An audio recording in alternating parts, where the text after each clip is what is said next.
Hello കൂട്ടുകാരെ, എൻ്റെ ഒരു പുതിയ വീഡിയോയിലേക്ക് എല്ലാ കൂട്ടുകാർക്കും സ്വാഗതം. ഇന്ന് രാവിലത്തെ കാര്യങ്ങളൊക്കെ കഴിഞ്ഞു. ഉച്ചത്തെ ഒരു കൊച്ചു ഉച്ചയൂണിൻ്റെ റെസിപ്പിയുമായിട്ടാണ് കേട്ടോ കൂട്ടുകാരെ നിങ്ങളുടെ മുമ്പിലേക്ക് ഞാൻ വന്നിരിക്കുന്നത്. ഇപ്പോൾ ഇവിടെ ഒരു 12 മണിയൊക്കെ ആയിട്ടുണ്ട്. അപ്പോൾ നമുക്ക് ഉച്ചയ്ക്ക് ആവശ്യമായ കറിക്ക് ആവശ്യമായ പച്ചക്കറികളൊക്കെ പറക്കി വെച്ചിട്ടുണ്ട്. ചോറിന് ഇട്ടിട്ടുണ്ട്. അപ്പോൾ ചോറൊക്കെ വെന്ത് ഏകദേശം കിട്ടാറായിട്ടുണ്ട് കേട്ടോ. അപ്പോൾ ഇപ്പം നമ്മളെ തിരുവനന്തപുരത്തൊക്കെ മഴയാണെന്ന് എല്ലാ കൂട്ടുകാരും അറിഞ്ഞല്ലേ. തിരുവനന്തപുരത്ത് മാത്രമല്ല കേട്ടോ, എല്ലാ സ്ഥലങ്ങളിലും ഇപ്പം മഴയൊക്കെ ഉണ്ടെന്ന് അറിയാം. എന്നാലും നമ്മുടെ തിരുവനന്തപുരത്തെ കാര്യം ഞാൻ എടുത്ത് പറഞ്ഞതാണ് കേട്ടോ. വെള്ളപ്പൊക്കവും ഒക്കെയാണ്. അപ്പോൾ ഇവിടെ ഇപ്പം നല്ലതുപോലെ ഇടവിട്ട് മഴ ഉണ്ട്. അപ്പോൾ എല്ലാ കൂട്ടുകാരും മഴയത്ത് പുറത്തൊന്നും ഇറങ്ങി നടക്കാനോ ഒന്നിനും പോകരുത്. പോസ്റ്റിൻ്റെ അടുത്തൊന്നും പോയി നിൽക്കരുത്. കാരണം ഒരു കൊച്ചുകുട്ടി ബൈക്കിൽ വന്നിട്ട് ഒതുങ്ങി നിന്നപ്പം കറണ്ടിൻ്റെ ഷോക്കേറ്റ് മരിച്ചതൊക്കെ നിങ്ങളൊക്കെ അറിഞ്ഞു കാണും. അതുകൊണ്ട് എല്ലാവരും എപ്പോഴും ജാഗ്രതയോടെ വേണം മക്കളെയും ഒക്കെ നോക്കി ഇരിക്കാൻ വേണ്ടി കേട്ടോ. അപ്പോൾ നമ്മളുടെ ഉച്ചത്തെ ചോറിന് വേണ്ട മീൻകറിക്കുള്ള പച്ചക്കറിയാണ് അരിയണത് ആദ്യം. അപ്പം നമ്മൾ ഇന്നൊരു മീൻകറി, പച്ചക്കറി കൊണ്ടുള്ളൊരു മീൻകറിയും അവിയലുമാണ് തയ്യാറാക്കുന്നത്. അപ്പോൾ രാവിലെ എണീറ്റ് നേരം മുതലേ മടി പിടിച്ച് ഇരിക്കണത് കൊണ്ട് കാപ്പിയൊക്കെ ഉണ്ടാക്കി കുടിച്ചിട്ട് വേറെ ഒരു ജോലിയും ചെയ്യാതെ അങ്ങനെ ഇരുന്നപ്പോഴാണ് ഉച്ചത്തെ ഊണിനുള്ള പരിപാടി തുടങ്ങാമെന്ന് വിചാരിച്ച് പോയത്. അപ്പോൾ ഞാൻ ചട്ടി അടുപ്പിൽ വെച്ച് കൊടുത്ത് നമ്മുടെ മീൻകറിക്ക് ആവശ്യമായ പച്ചക്കറികൾ എന്ന് പറയുന്നത് കത്തിരിക്കയും പടവലവും മുരിങ്ങയ്ക്കയും. ഇത് ആണ് നമുക്ക് ആവശ്യം. അപ്പോൾ ഞാൻ അടുപ്പ് കത്തിച്ചിട്ട് ആവശ്യത്തിനുള്ള വെള്ളം ഒഴിച്ചു കൊടുക്കും. നമ്മുടെ പച്ചക്കറി വേവണം. അപ്പം ഇനി നമ്മുടെ മീൻകറിക്ക് ആവശ്യമായ തേങ്ങയും കൂടെ നമുക്ക് തിരുവണം. അപ്പോൾ ഒരു അവിയലും കൂടെ നമുക്ക് ഇതിൻ്റെ കൂടെ വെക്കണം.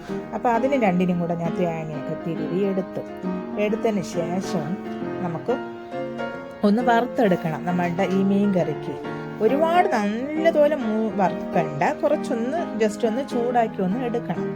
അപ്പോൾ ഞാൻ തേങ്ങയൊക്കെ തിരുവിയിട്ട് നമ്മുടെ മീൻകറിക്ക് ആവശ്യമായ തേങ്ങ ഞാൻ നമ്മുടെ ചീനിച്ചട്ടിയിലേക്ക് ഇട്ട് കൊടുക്കും. അതിന് ശേഷമാണ് നമുക്ക് നമ്മുടെ മീൻകറിക്ക് വേവിക്കാൻ വെച്ച കൂട്ടിലേക്ക് ഒരു തക്കാളിയും 2 പച്ചമുളകും കൂടെ അരിഞ്ഞ് ചേർത്ത് കൊടുക്കും.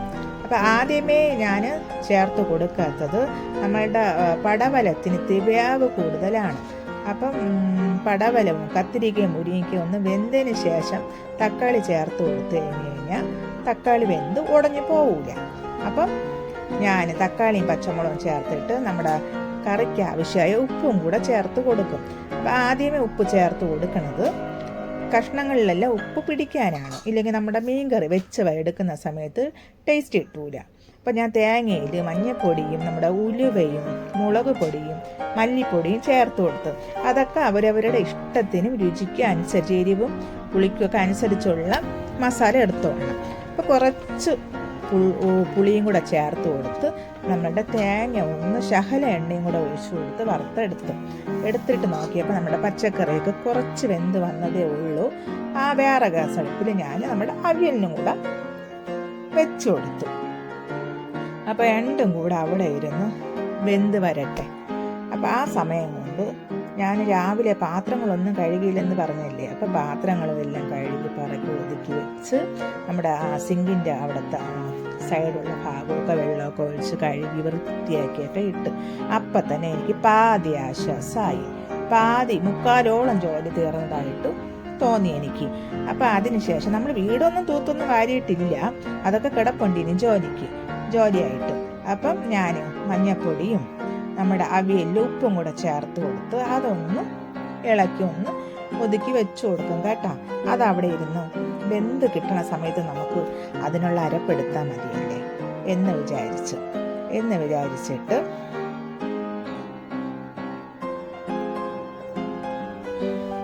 ഇനി ആദ്യത്തെ ഞാൻ പറഞ്ഞു, എടാ ആദ്യമോനെ ഒന്ന് തൂത്ത് വൃത്തിയാക്കി താടാ മക്കളെ എന്ന് പറഞ്ഞുകൊണ്ട് ആദിത്യ എണീറ്റ് നമ്മളുടെ വരാന്തയും റൂമുകളൊക്കെ തൂത്ത് വൃത്തിയാക്കി എനിക്ക് തന്നു.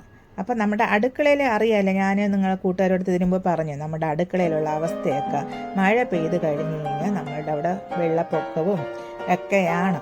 അപ്പോൾ അടുക്കളയിൽ എപ്പോഴും വെള്ളത്തിൻ്റെ നനവും മണ്ണും ഒക്കെ ആയിട്ട് എപ്പോഴും കാണും. എത്ര വൃത്തിയാക്കിയായിരുന്നാലും അതൊന്നും നേരെ ആവില്ല. അപ്പോൾ ഞാൻ നോക്കിയപ്പോൾ നമ്മളുടെ പച്ചക്കറിയൊക്കെ നന്നായിട്ട് വെന്ത് കിട്ടി. മീൻകറിക്ക് വേണ്ട. അപ്പോൾ ഞാൻ അരപ്പരച്ചുകൊണ്ട് വന്ന് നമ്മളുടെ മലക്കറിയുടെ കൂട്ടിലേക്ക് ഒഴിച്ചു കൊടുത്തു.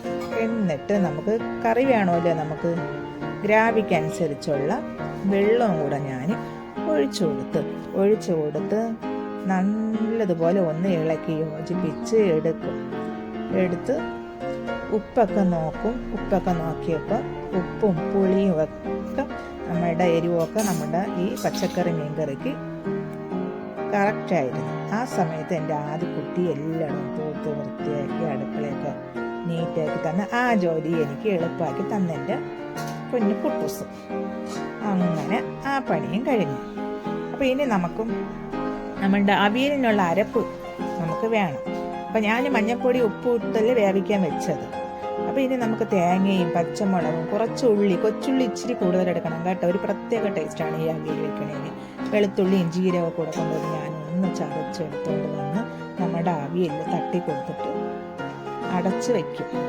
അടച്ചത് അവിടെ ഇരുന്നൊന്ന് വരട്ട്. അപ്പോൾ നമ്മുടെ മീൻ കറിയും കുറച്ചും കൂടെ വറ്റി കിട്ടാറുണ്ട് നമുക്ക്. അപ്പോൾ ഞാൻ അതിനെയും കൂടെ ഒന്ന് ഇളക്കി നോക്കിയിട്ട് അതും അവിടെ വെച്ചു കൊടുത്ത സമയം കൊണ്ട് നമ്മുടെ അവിയൽ ഏകദേശം വെള്ളമൊക്കെ വറ്റി നല്ല മണമൊക്കെ വന്ന് തുടങ്ങിയിട്ടുണ്ട് കേട്ടോ, സെറ്റായിട്ടുണ്ട്. അപ്പോൾ ഇനി നമുക്ക് നമ്മുടെ അവിയലിന് ഉപ്പൊക്കെ ഉണ്ടോയെന്ന് നോക്കണം. നമ്മൾ നേരത്തെ ഉപ്പൊക്കെ ഇട്ടതല്ലേ, നോക്കിയില്ലല്ലേ. അതിന് ഉപ്പൊക്കെ ഞാൻ നോക്കിയപ്പോൾ ഉപ്പൊക്കെ കാരണം കറക്റ്റായിട്ടുണ്ട്. അപ്പോൾ ഇനി കുറച്ച് വെളിച്ചെണ്ണയും കൂടെ ഒഴിച്ചു കൊടുക്കണം. അങ്ങനെ ഞാൻ നമ്മളുടെ അവിയലിൽ വെളിച്ചെണ്ണയൊക്കെ ഒഴിച്ചു കൊടുത്ത് നല്ല മണം വരുന്നു കൂട്ടുകാരെ സമയത്ത് അവിയൽ വെച്ചപ്പം.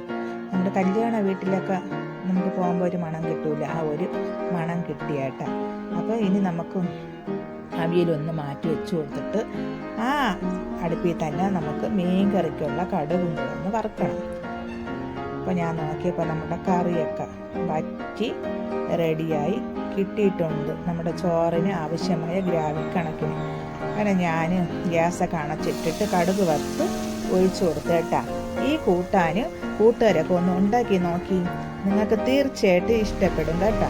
ആ സമയത്ത് നോക്കിയപ്പോൾ നമ്മുടെ പൂച്ചക്കുഞ്ഞ് വന്ന് ഉച്ചയൊക്കെ ആയി കേട്ടോ. അപ്പോൾ പൂച്ചക്കുഞ്ഞിൻ്റെ കൂടെ വേറൊരു പൂച്ചക്കുഞ്ഞും കൂടെ ഇന്ന് നമ്മളെ വീട്ടിലോട്ട് വന്ന് അകത്തൊന്നും കയറിയില്ല, പുറത്ത് തന്നെ അവിടെ നിൽപ്പുണ്ട്. അപ്പോൾ ഞാൻ പറഞ്ഞില്ലേ നമ്മുടെ വീടിൻ്റെ മുമ്പിൽ, ഇതിന് മുമ്പത്തെ ഇതിലൊക്കെ പറഞ്ഞിട്ടുണ്ട് വീഡിയോയിലൊക്കെ, നമ്മുടെ വീട്ടിൻ്റെ അപ്പുറത്തെ വശത്ത് മാവൊക്കെ ഉണ്ട്, മാമരവും ഉണ്ട്. അപ്പോൾ അവിടെ നിന്ന് ഇന്നലെ കാറ്റും മഴയത്തൊക്കെ കപ്പ മാങ്ങയൊക്കെ വീണു. അപ്പോൾ ഞങ്ങൾക്ക് ഒരു 5-6 എണ്ണമൊക്കെ കിട്ടി. അപ്പോൾ അതിലൊരു പച്ച മാങ്ങ ഉണ്ടായിരുന്നു. അപ്പോൾ ഞങ്ങൾ അതിൽ നിന്ന് ആ മാങ്ങയിൽ ഒരെണ്ണത്തിന് നമ്മൾ ഞാനും ആദ്യം കൂടെ അരിഞ്ഞ് തിന്നുകൊണ്ടിരിക്കുന്ന സമയത്ത് മഴ തൂറ്റണം കേട്ടോ. വീണ്ടും കുറച്ച് നേരം മഴ കുറഞ്ഞിരുന്നതാണ്. അപ്പോൾ ചേട്ടൻ വന്ന് ഓട്ടോറിക്ഷ ഓടാൻ വേണ്ടി പോയിട്ട് ചേട്ടൻ വന്ന് ചേട്ടന് ഞാൻ ചോറിട്ട് അപ്പം നമ്മുടെ മീൻ കറി ഇതാണ് നമ്മുടെ മീൻ കറിയുടെ കറക്റ്റ് തിക്നെസ്. അപ്പം വെക്കാത്ത കൂട്ടുകാരൊക്കെ ഉണ്ടെങ്കിൽ ഒന്ന് ഇതുപോലെ നമ്മുടെ മീൻ കറി ഒന്ന് ഉണ്ടാക്കി നോക്കും. പടവലവും കത്തിരിക്കയും മുരിങ്ങയ്ക്കയും തക്കാളിയും പച്ചമുളകും കൂടെ വെച്ച് അങ്ങനെ അവർക്ക് കൊണ്ട് ചോറൊക്കെ കൊടുത്ത് അവർ ചോറ് കഴിക്കണം. ഞാനും പോയിരുന്ന് ചോറ് കഴിച്ച് അങ്ങനെ ഞങ്ങൾ കുറേ കാര്യങ്ങളൊക്കെ പറഞ്ഞുകൊണ്ടിരുന്ന് ഞങ്ങൾ ചോറ് കഴിക്കുകയാണ്. അപ്പോൾ കൂട്ടുകാർക്ക് ഈ വീഡിയോ ഇഷ്ടപ്പെടുകയാണെങ്കിൽ കൂട്ടുകാർ ഒന്ന് ലൈക്ക് ചെയ്യണേ. നിങ്ങൾ ലൈക്കും ചെയ്ത് ഒരു കമൻറ്റും ഒന്ന് സബ്സ്ക്രൈബും ചെയ്യണേ. പിന്നെ ഈ വീഡിയോ നിങ്ങൾക്ക് ഇഷ്ടപ്പെടുകയാണെങ്കിൽ നിങ്ങളെ കൂട്ടുകാർക്ക് ഒന്ന് ഷെയർ ചെയ്ത് കൊടുക്കണേ. നിങ്ങളുടെ സപ്പോർട്ട് ഉണ്ടെങ്കിൽ മാത്രമേ എനിക്ക് പുതിയ വീഡിയോകളായിട്ട് നിങ്ങളുടെ മുമ്പിൽ വരാൻ പറ്റുള്ളൂ. അപ്പം മഴയാണ്, എല്ലാ കൂട്ടുകാരും ജാഗ്രതയോടെ ഇരിക്കണം. കുട്ടികളെ ഒന്നും വെള്ളത്തിലൊന്നും ഇറക്കരുത്. മഴയൊക്കെ മാറുന്നത് വരെയും നമ്മളൊക്കെ സേഫായിട്ട് സന്തോഷമായിരിക്കുക. പുതിയൊരു വീഡിയോ ആയിട്ട് കാണുന്നത് വരെ എല്ലാ കൂട്ടുകാർക്കും ബൈ.